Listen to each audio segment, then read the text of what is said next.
झूठ छुपाए नहीं छुपता। एक सुनहरी सुबह दरबार हंसी के ठहाकों से भरा था। पूरा दरबार बीरबल की बातों पर हंस रहा था। इन सब के बीच एक क्रोधित अमीर व्यापारी ने दरबार में चीखते चिल्लाते प्रवेश किया और बोला, आप यहाँ दरबार में बैठ के हंसी मजाक कर रहे हैं और वहाँ आपके राज्य में चोरी हो रही है जिसकी आपको भनक तक नहीं। व्यापारी की इस हरकत को देख बादशाह आग बबूला हो गए और क्रोधित होते हुए कहा, आज तक किसी ने भी मुझसे इतनी बदतमीजी से बात नहीं की। तुम्हें पता है इसका क्या अंजाम हो सकता है? सिपाहियों, इसे अभी बंदी बना लो। सिपाही उसकी तरफ हथकड़ी ले आगे बढ़े। तभी व्यापारी ने बादशाह से कहा, ये कैसा इंसाफ है? बादशाह निर्दोष लोगों को कालकोठरी में डालते हैं और चोरों को अपने राजमहल में रखते हैं। ये सुन दरबार के सभी लोग अचंभित हो गए। सिपाही भी अपना सर झुकाने लगे और तब बादशाह ने उससे पूछा कि क्या मतलब है इस बात का? क्या आपको पता है, कल रात मेरे घर में चोरी हुई और ये चोर कोई और नहीं, आपके ही नौकरों में से कोई एक है। अकबर इस इल्जाम से और क्रोधित हो गए और बोले, मूर्ख, क्या तुम होश में तो हो? तुम हमारे महल के लोगों पे कैसे उंगली उठा सकते हो? क्या तुम्हें जरा भी अंदाजा नहीं? अगर ये बात झूठ निकली तो तुम्हें उम्र कैद की सजा हो सकती है। महाराज, यह बात मैं बहुत अच्छे से जानता हूँ कि यहाँ आके आपके वफादार नौकरों पे बिना किसी वजह के इल्जाम लगाना मेरे लिए घातक हो सकता है। अगर मैं ये जोखिम उठा रहा हूँ तो जरूर इसमें कोई तो सच्चाई होगी। बादशाह अकबर ने इस पर सोच विचार किया और बोले, बात तो सही है तुम्हारी, पर ऐसी क्या घटना घटी जिससे तुम्हें लगा कि चोर दरबारियों में से ही एक है? उस पर उस व्यापारी ने बताया कि परसों रात वह एक बहुत बड़ा सौदा कर जंगल के रास्ते से लौट रहा था। अचानक उसकी टांगे का पहिया टूट गया।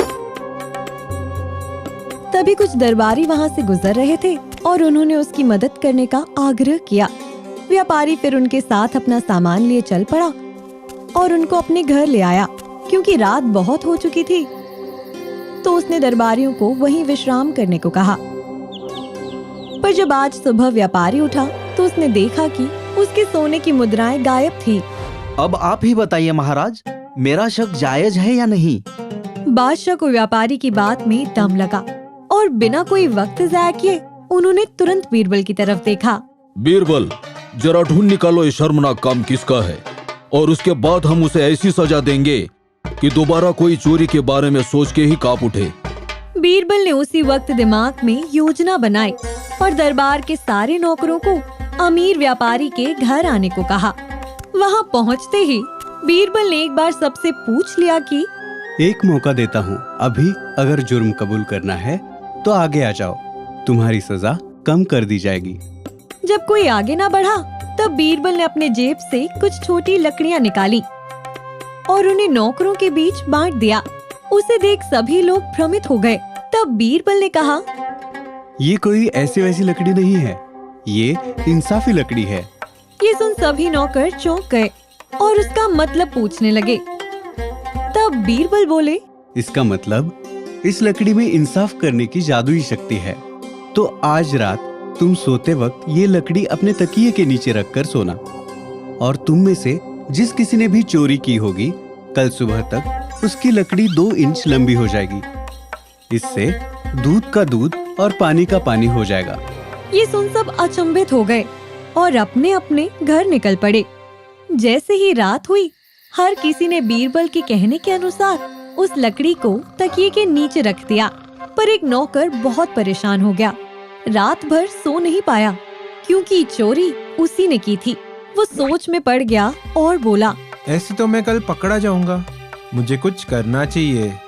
तभी उसके दिमाग में एक तरकीब आई और उसने उस लकड़ी को 2 इंच छोटा काट दिया और तकिए के नीचे रखकर बेफिक्र होके सो गया। अगले दिन दरबार में सभी सच जानने के लिए उत्सुक थे। सभी नौकर अपनी लकड़ियां बीरबल के सामने लेके खड़े हो गए। बीरबल ने उन्हें गौर से देखा, परखा और तुरंत असली चोर की ओर इशारा कर कहा, ये है व्यापारी का चोर। ये सुन चोर गुस्सा हो गया और बोला, ये क्या कह रहे हो तुम? क्या सबूत है तुम्हारे पास? दरअसल ये कोई इंसाफी लकड़ी नहीं है। इसके 2 इंच बड़ा होने के डर से तुमने इसे 2 इंच छोटा कर दिया और तुम्हारी बेवकूफी पकड़ी गई। ये देखते ही चोर गिड़गिड़ाने लगा और अकबर से माफी मांगने लगा। बादशाह, मुझे माफ कर दीजिए। मेरे मन में ये ख्याल पैसों का लालच होने के कारण आया। मुझे कम वक्त में बहुत पैसे चाहिए थे, तो मैंने चोरी करने का सोचा। माफ कर दीजिए, मैं ऐसी गलती कभी नहीं दोहराऊंगा।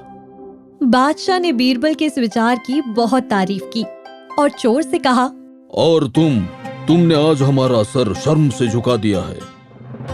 इसीलिए तुम्हारी सजा ये है कि तुम्हारे मुंह पे कालिप थोप के तुम्हें पूरे गांव का चक्कर लगवाया जाए, ताकि सबको पता चले कि चोरी करना कितना बुरा है और उसे छुपाने के लिए झूठ बोलना और भी बुरा। पर एक बात याद रखना, झूठ कभी नहीं छुपता और सच हमेशा जीत जाता है। तो हमने आज क्या सीखा? यही कि आप कितनी भी कोशिश कर लें, आप सच को ज्यादा देर तक छुपा नहीं सकते। जादुई गधा। एक सुबह दरबार में बादशाह अपनी गद्दी पर बैठे महारानी साहिबा का इंतजार कर रहे थे। बेगम साहिबा, आपका सजना संवरना पूरा हुआ या नहीं?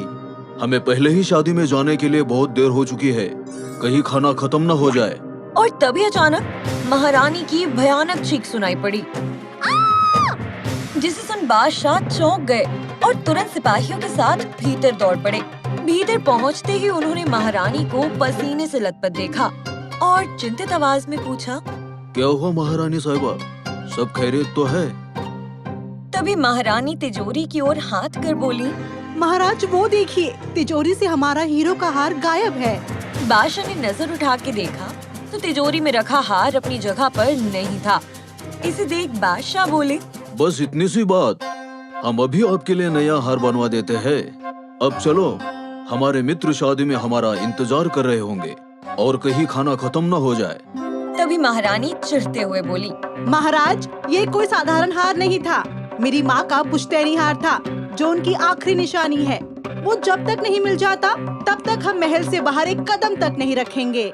ये सुन बादशाह अकबर बेहद चिंतित हो गए।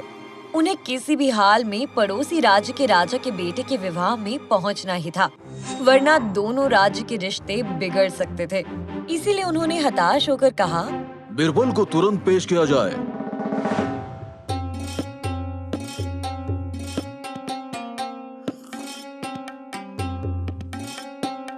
राजा बीरबल, बादशाह ने तुरंत आपको हाजिर होने का हुक्म दिया है।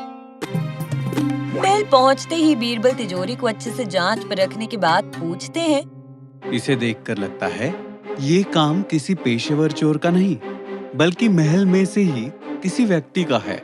ये तुम इतने यकीन के साथ कैसे कह सकते हो बीरबल? बादशाह, आप तो ये जानते ही है, महल के किसी भी तिजोरी को इतने आसानी से तोड़ा नहीं जा सकता। उसके लिए चोर को बड़ी मशक्कत करनी पड़ेगी। पर इस तिजोरी पर ऐसा कोई निशान नहीं है, तो किसी ने मौका देख चाबी उठाई और पुश्तैनी हार चुरा लिया। बात तो तुम्हारी सही है, पर अब उस चोर को शादी का खाना खत्म होने से पहले कैसे ढूंढा जाए? हमारा मतलब है, वो हार हमारी सासू माँ की आखिरी निशानी है, तो किसी भी हाल में उसे ढूंढो, ताकि हम हमारी महारानी को लेकर दोस्त के बेटे की शादी में जा सके, वरना दोनों राज्यों में युद्ध हो जाएगा। तभी बीरबल बोले, जी महाराज। महारानी साहिबा, बस आप इतना बता दीजिए, यहाँ कौन कौन सिपाही पहरा देते हैं और कितने दासियों को यहाँ आने की इजाजत है। बस उन सबको बाहर भेज दीजिए, सही चोर मेरा मित्र तुरंत पकड़ लेगा। तुम्हारा ये कौन सा मित्र है? आप बस आगे आगे देखिए होता है क्या। ये कहकर बीरबल वहाँ से चले गए और जब वे लौटे तो सभा में सब लोग ये देख के दंग रह गए कि उनके हाथ में एक गधा था। ये क्या बेतुका मजाक है बीरबल? ये गधा तुम्हारा दोस्त है? महाराज, आप मुझ पे भरोसा रखिए, ये गधा चोर पकड़ लेगा। कैसे? महाराज, ये कोई मामूली गधा नहीं, बल्कि इस गधे की पूंछ में चोर पकड़ने की जादुई शक्ति है। मैं पहले जाके इससे उस पर्दे के पीछे वाले कमरे में बांध देता हूँ, फिर आपको बताता हूँ। ये कहकर बीरबल तुरंत उस गधे को अंदर ले गए और वहाँ एक खम्भे से बांधकर फिर सभा लौट आए। ये तमाशा बंद करो और जल्दी चोर को पकड़ो। खाने का मुहूर्त निकला जा रहा है।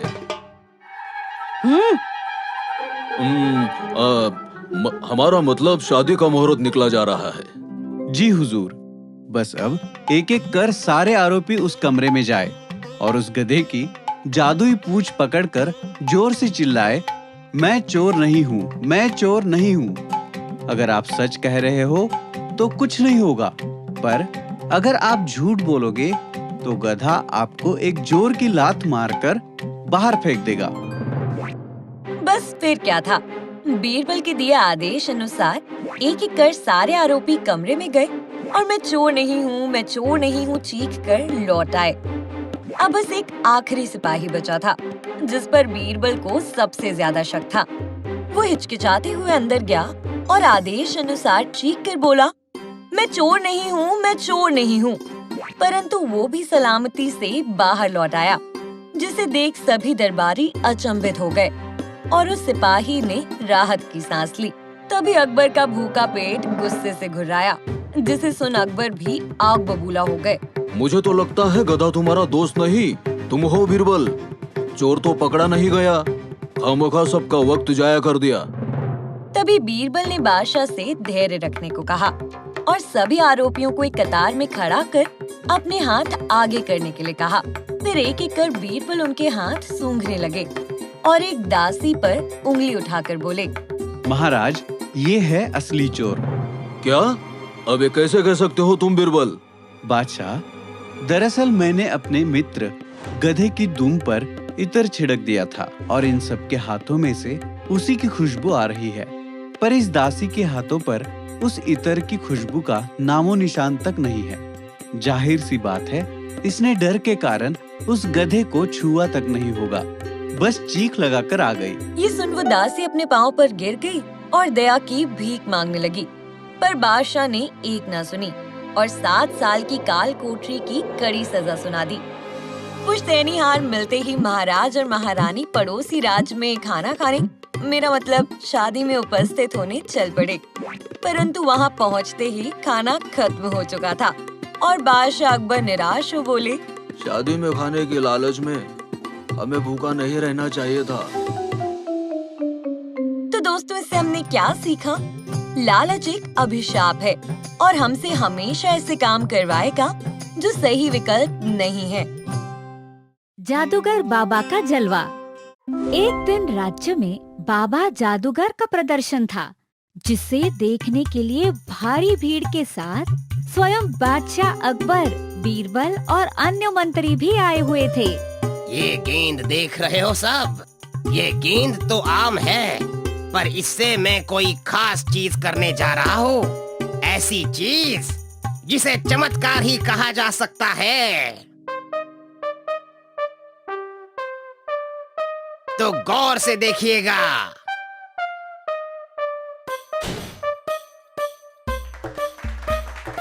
वाह, ये तो कमाल हो गया।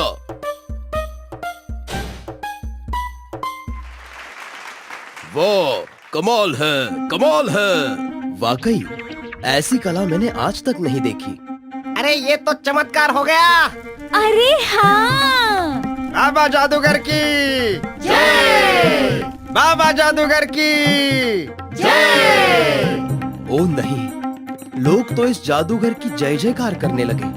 अब आएगी मुसीबत। अगली सुबह लोग नदी किनारे बाबा जादूगर का नया खेल देखने फिर इकट्ठा हुए। बीरबल, आज क्या करने वाले हैं जादूगर? वो पानी के ऊपर चलूंगा। जी हाँ, गौर से देखिएगा। फिर क्या, जादूगर ने अपना कदम बढ़ाया और पानी पर चलने लगे। ये देख तो सारे भौचक्का हो गए। अरे ये तो कमाल हो गया। चमत्कार, चमत्कार। बाबा जादूगर की जय! बाबा जादूगर की जय! जय जय। इस पर नजर रखनी पड़ेगी। फिर क्या, धीरे धीरे बाबा के चमत्कार के किस्से पूरे राज्य में फैल गए और उनके तंबू के बाहर भक्तों की कतार लगने लगी। भीतर बाबा ध्यान लगाए बैठे थे और लोग आके उन्हें पैसा, सोना और अन्य बेशकीमती चीजें दान देने लगे। कतार में आओ, कतार में आओ, सबकी मनोकामना पूरी होगी, सबकी होगी। और तभी वहाँ एक मोची रोता बिलखता हुआ आया। मेरी बेटी को बचा लो बाबा, मेरी बेटी को बचा लो, उसकी तबीयत बहुत बिगड़ गई है।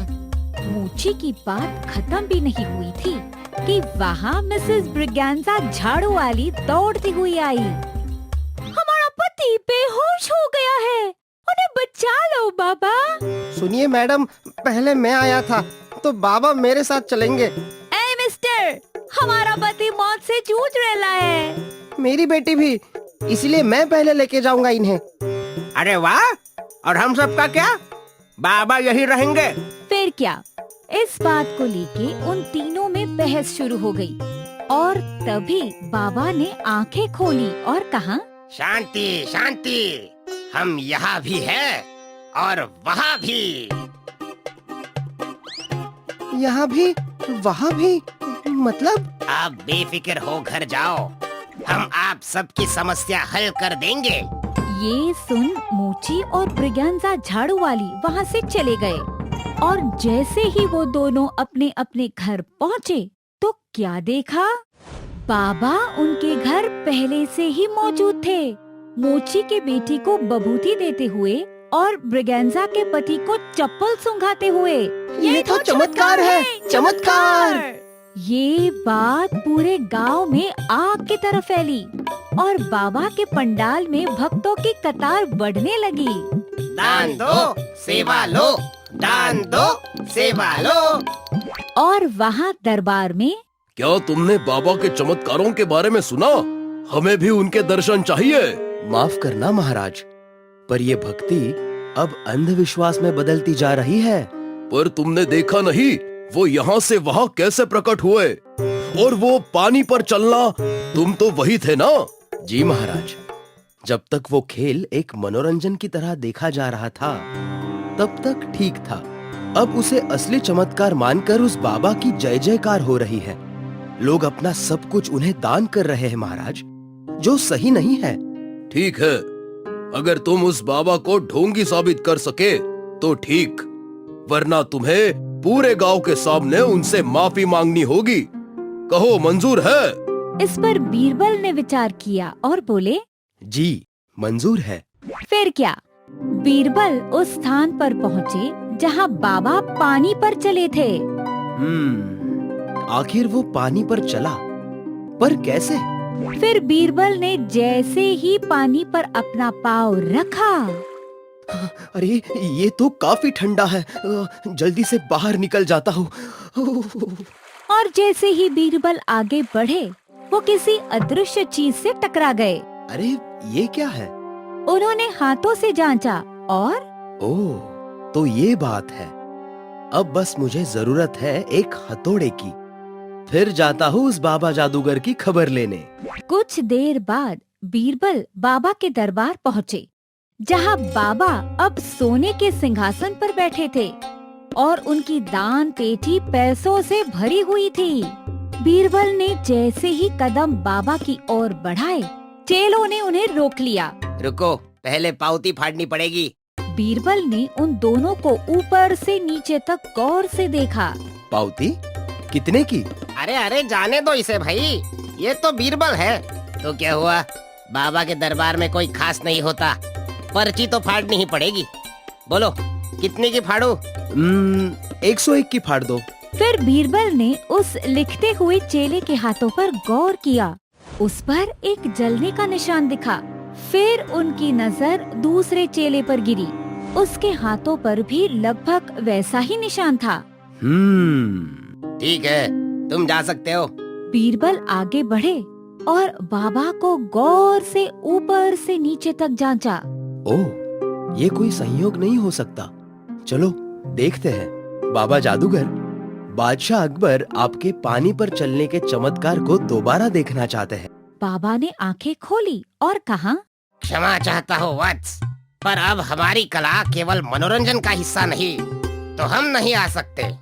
ओह अच्छा, हम आपके बात का आदर करते हैं, पर बादशाह उस चमत्कार से इतने प्रभावित हो गए हैं कि वो आपको सोने चांदी से नहला देंगे। अरे वाह बाबा, ये मौका गंवाना नहीं चाहिए। अरे इसका मतलब है फिर उस खजाने को बाबा अस्पताल, पाठशाला इत्यादि बनाने में लगा सकते हैं ना? क्यों, है ना बाबा जी? हाँ, अगर इससे जनता की सेवा हो सकती है तो हम जरूर आएंगे। फिर क्या, मंच सज चुका था, भीड़ इकट्ठा हो चुकी थी। बाबा जादूगर तैयार थे।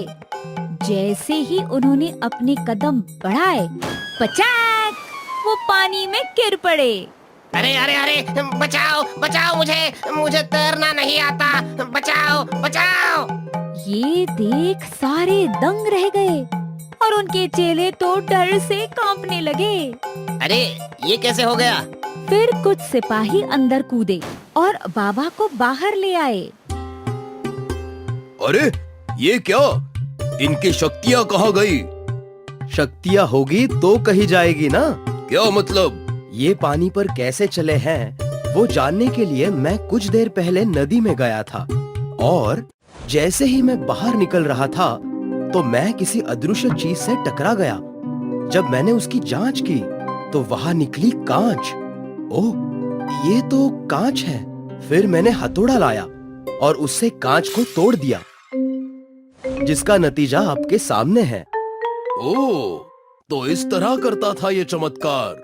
ओ अच्छा, पर इससे हमारी कितनी बीमारियां ठीक हो गई है। किसी का बुखार, किसी का सिर दर्द, तो किसी का जुलाब। ये इस बाबा की बबूती का नहीं, हमारे दिमाग का चमत्कार है। क्या मतलब?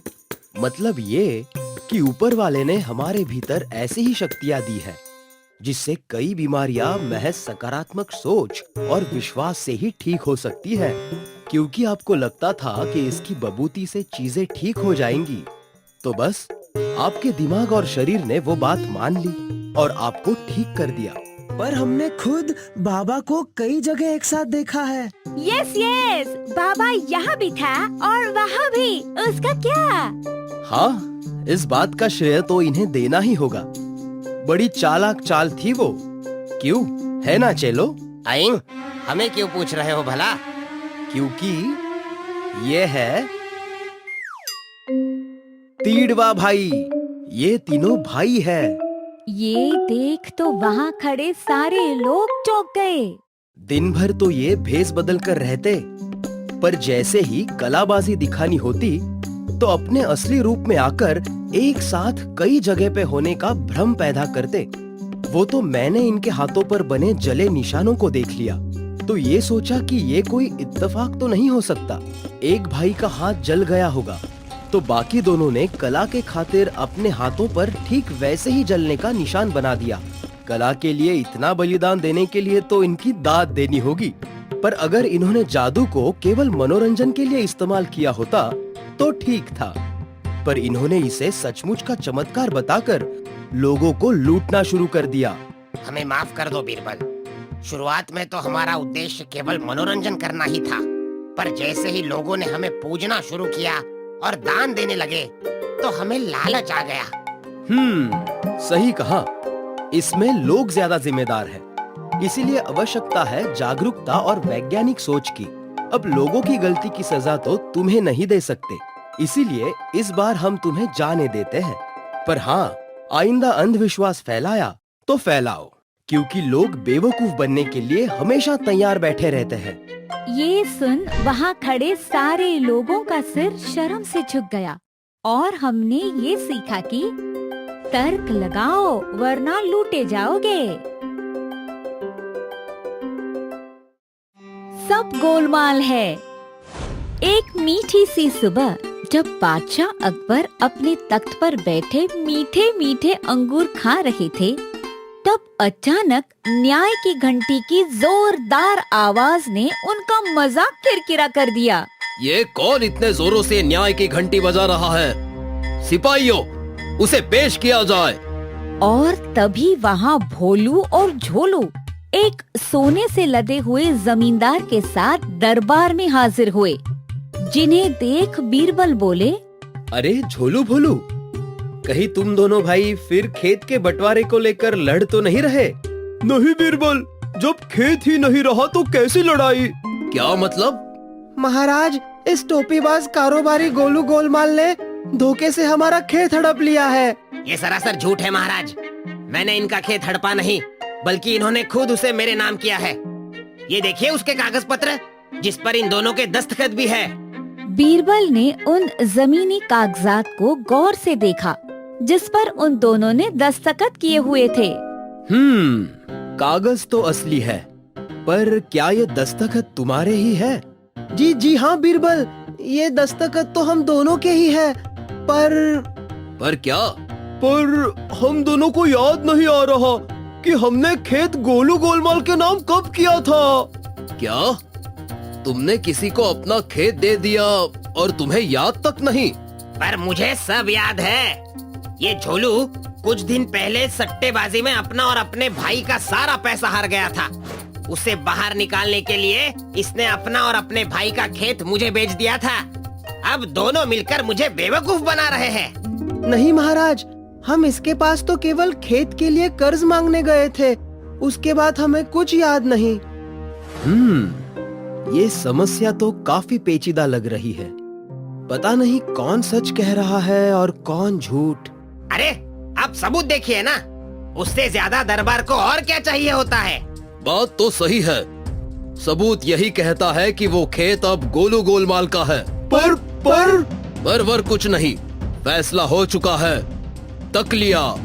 अकबर का फैसला सुन झोलू और भोलू अपना सिर झुकाए नम आंखों के साथ दरबार से चले गए। उन्हें देख बीरबल गहरी सोच में पड़ गए। अगर बात सिर्फ झोलू की होती तो मैं मान भी लेता, पर भोलू एक जिम्मेदार इंसान है, वो झूठ नहीं बोल सकता। इस गोलू गोलमाल की कुंडली निकालनी पड़ेगी। इस दुनिया में कोई नहीं जो मुझे गलत साबित कर पाए। फिर क्या, अगले कई दिन दरबार में यही सिलसिला चलता रहा। कोई न कोई आकर गोलू पे उनकी जमीन जायदाद हड़पने का इल्जाम लगाता, जिसके बारे में उन्हें कुछ याद नहीं था। मगर गोलू हर बार सबूत दिखाकर अपनी बेगुनाही साबित कर लेता। हर वक्त गुनहगार कुछ न कुछ सबूत छोड़ता है, पर यहाँ तो उल्टा ही है। गोलू अपनी बेगुनाही का सबूत पहले ही पेश कर देता है। समझ नहीं आ रहा ये कर कैसे रहा है। वाकई ये इंसान तो बेहद चालाक है। अरे इससे पहले ये बीरबल मेरे रास्ते का कांटा बन जाए, इसका पत्ता कट करना होगा। अब देखना मैं क्या करता हूँ बीरबल। महाराज, अगर आपकी इजाजत हो तो क्या मैं आपसे अकेले में कुछ बात कर सकता हूँ? इजाजत है। उन्होंने बीरबल की ओर इशारा किया, जो चुपचाप वहाँ से चले गए। अब खेलूंगा मेरा सबसे बड़ा दांव। अगली सुबह बीरबल बादशाह से गोलू के विषय पर चर्चा करने पहुँचे। महाराज, इतने सारे लोगों का एक ही शख्स पर इल्जाम लगाना महज एक इत्तेफाक की बात नहीं हो सकती। क्या लगता है आपको? हमें लगता है कि तुम गोलू से जलते हो, क्योंकि वो तुमसे ज्यादा होशियार है। अकबर की ये बात सुन बीरबल को गहरा धक्का लगा। क्या महाराज, ये आप क्या कह रहे हैं? अच्छा, तो अब तुम हमें सिखाओगे कि क्या बात करनी चाहिए। तुम हमारे नौकर हो, नौकर ही रहो। अकबर का ये बदला रूप देख बीरबल के तो कुछ समझ नहीं आ रहा था। महाराज, ये आप आज कैसा व्यवहार कर रहे हैं? एक मामूली से सेवक की इतनी हिम्मत कि वो हमारे रवैये पर सवाल उठाए। दफा हो जाओ यहाँ से, और गलती से भी यहाँ दोबारा दिखाई दिए तो मुझसे बुरा कोई नहीं होगा। ये सुन बीरबल के तो मानो पैरों तले जमीन ही खिसक गई।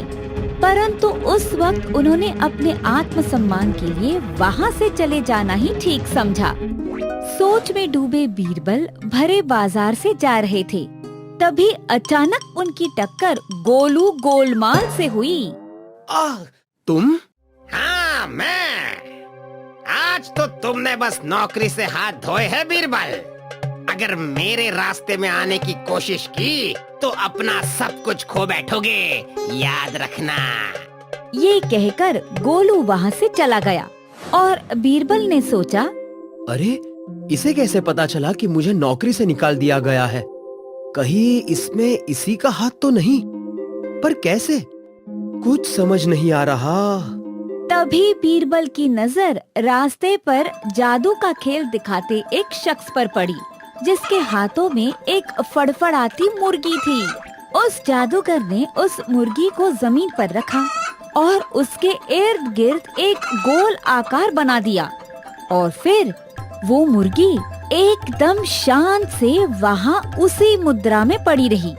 ये देख बीरबल के मन में एक विचार आया। ओह, इस तरह से तो मैंने सोचा ही नहीं था। अब इस दिशा में इस गोलू की जांच पड़ताल करके देखता हूँ। फिर बीरबल तुरंत जाकर बिरजू जासूस से मिले और उन्होंने उसे एक योजना के बारे में बताया। बस वैसे ही करना जैसे मैंने कहा है, ठीक है? बीरबल जी, तुम चिंता न को घेऊ, काम हो जाएगा समझो। बस अब उम्मीद है तीर निशाने पर लगे, वरना ये राज्य का मालिक गोलू गोलमाल बन जाएगा। फिर क्या, योजना के मुताबिक बिरजू गरीब किसान बनकर गोलू से कर्ज मांगने पहुँचे। गोलू सेठ, माझ्या बीवीसाठी नया 9 लाख का हार बनवाना है। उसके साठी पैसे चाहिए थे। मैं जमीन के कागज गिरवी रखने के लिए लाया हूँ ना। बिल्कुल मिल जाएगा, बस अब जैसा मैं कहता हूँ वैसे करो। ओह, तो ये बात है। अब फोड़ता हूँ इस गोलू का भांडा। अगली सुबह बीरबल जोर जोर से न्याय की घंटी बजाने लगे। उनकी आवाज से तंग आकर अकबर ने उन्हें दरबार में बुलाने का हुक्म दिया। क्यों आए हो तुम यहाँ? हमने तुम्हें मना किया था ना। महाराज, मैं इस वक्त आपके सलाहकार बीरबल के हैसियत से नहीं, बल्कि इस राज्य के सामान्य नागरिक महेश दास की हैसियत से आया हूँ। ठीक है, तुम्हारी समस्या हमारे नए सलाहकार सुलझाएंगे। और तभी वहाँ आया, मैं हूँ बादशाह का नया सलाहकार, राजा गोलू गोलमाल। क्या? मुंह बंद करो और अपनी समस्या बताओ, मुझे और भी बहुत काम है। राजा गोलू, अच्छा हुआ आप ही यहाँ आ गए। आपके बिना ये समस्या हल नहीं होगी। अरे वो क्यों भला?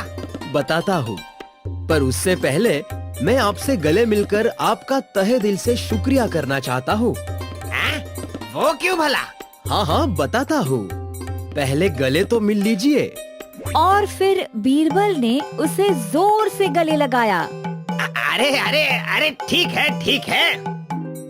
हाँ, शुक्रिया, मेरा काम हो गया। कैसा काम? बस तुम्हारे गले से ये यंत्र निकालना था। मेरा यंत्र? सैनिकों पकड़ लो इसे। जैसे ही सैनिक आगे बढ़े, बीरबल ने उस यंत्र को जोर से जमीन पर पटक दिया। नहीं! और उसके टूटते ही आसपास सभी मानो किसी नींद से जाग गए। बीरबल, ये क्या हाल बना रखा है? और ये गोलू यहाँ क्या कर रहा है? गोलू समझ गया था कि उसका खेल खत्म, इसलिए उसने वहाँ से निकलने का सोचा, पर सिपाहियों ने उसे रोक लिया।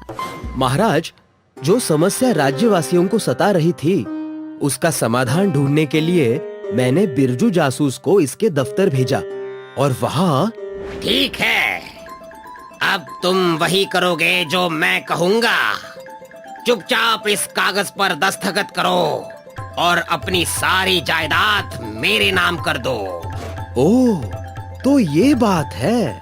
तो इस तरह ये लोगों को सम्मोहन की विद्या से अपने वश में करता और उनसे मन मुताबिक काम करवाता। बाद में उसका असर खत्म भी हो जाता, पर उस बीच क्या हुआ वो किसी को भी याद नहीं रहता। ओह, ये तो बड़ी घटिया हरकत है। बिल्कुल महाराज, वो तो अच्छा हुआ मैंने वक्त रहते ही इसका यंत्र तोड़ दिया, वरना ये तो पूरा का पूरा राज्य हड़प जाता। ये सुन गोलू समझ गया अब उसका गोलमाल और नहीं चलेगा। उसने चुपचाप सबसे माफी मांगी।